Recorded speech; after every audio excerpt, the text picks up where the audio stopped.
Meron pong paliwanag dito, napakaganda, napakalinaw. Ito ay tungkol sa recertification po ng Office of the Vice President. Alam natin, unang na-certify ng ISO ang Office of the Vice President noong panahon ni Atty. Leni Robredo. Ito po yung kanyang paliwanag. Magkaiba ang recertification sa certification. Ang ISO certification ng OVP ay nakuha at in place na sa termino ni former Vice President Leni Robredo. Recertification is merely a renewal and audit of previous certification. So yon, pumasa uli ngayon, kaya nga, di ba, na-certify uli. Ang ibig sabihin, na-carried yung mga magagandang projects, yung mga magagandang programa ng Office of the Vice President noong panahon ni Atty. Leni Robredo sa kasalukuyan. Kaya na-recertify itong Office of the Vice President under Sara Duterte. Siyempre, tuwang-tuwa dyan ang mga supporters natin si Sara Duterte. Tignan natin, ito po yun. To serve the Filipino people effectively and with integrity. Sabi ng ilang mga netizens, wala pa rin daw yung honesty. Talagang mukhang iniiwasan natin sa Sara Duterte yung salitang honesty dahil talagang magbabackfire yun sa kanya. Pero kahit siguro etong effectively and integrity ay napilitan lang siya nabanggit dahil wala naman talaga siyang integrity, for God's sake, diba? Ito yan, tignan natin.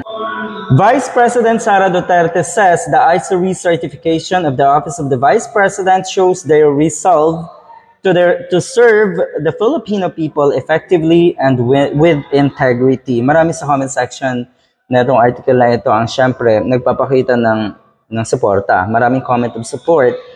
At yun nga, iniisip nila ay ito'y tagumpay na si Sara Duterte. Naku po, kayo po ay naambunan lang ng tagumpay ng Office of the Vice President under Leni Robredo. Kaya yan po ang nangyari.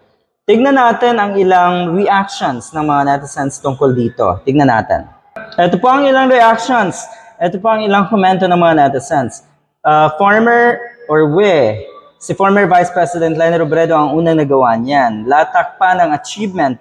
Yun yung magandang term, ano? Latak. Yung parang naambunan siya kahit papaano iniwan kasi yung Office of the Vice President na napakaganda ng record. Kaya ayun, na-recertify. So titignan natin after a year or so kung ganun pa rin ang mangyayari. Okay. Latak pa ng achievement na Atty. Leni Robredo yan, kaya or recertification na yan, sabi ng isang netizen. Maraming komento ang mga kababayan natin na sa tingin ko ay nag-iisip ng tama. Ito yun, napakalinaw. Last time when it was certified, you just had it recertified. Getting certification has a lot of things to prepare than just carried on. Nga naman. Okay? Ipagpatuloy lang. Ay, napakadali nga noon. Napakasimple. May pattern na. Sa mga magagandang programa, alam niya ni Sara Duterte how successful the Office of the Vice President under Atty. Leni Robredo. Alam niya yan. Alam niya yan.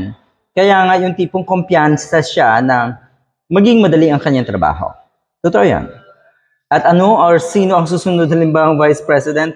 Yun ang siguradong mahihirapan dahil ang iiwan netong si Sara Duterte ay wasak or hindi magandang record ng Office of the Vice President. Kaya good luck.